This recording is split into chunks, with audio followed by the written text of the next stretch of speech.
Hello! So MPC expectations have shifted towards a 7-2 vote to hold on the back of an Iran deal, and warning lights are flashing in the US after poor manufacturing data.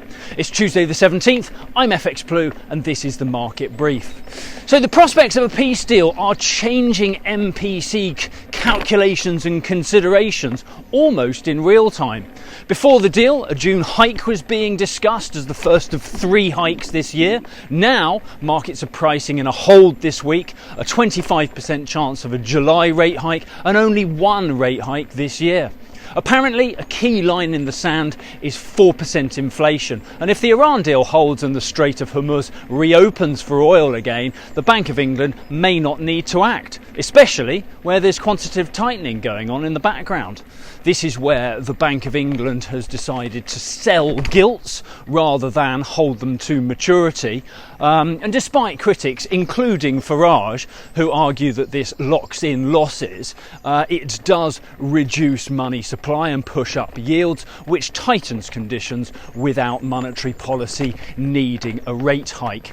And there is a pretty strong argument to hold off on rate hikes if at all possible. UK GDP confirmed 0.1% negative growth in April, and it's not like our beloved Chancellor is fostering a growth environment with fiscal policy. There is an outside chance that may be set to change after the Makerfield vote, though. A lot of question marks remain over who will be in number 11 if Burnham takes over the tenancy in number 10. Over in the US, the Fed meeting kicks off today with a decision announced tomorrow. Walsh has a fresh challenge to discuss with his new team, though.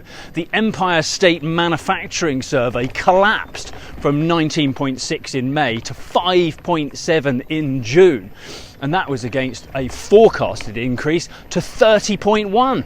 Nobody saw that one coming.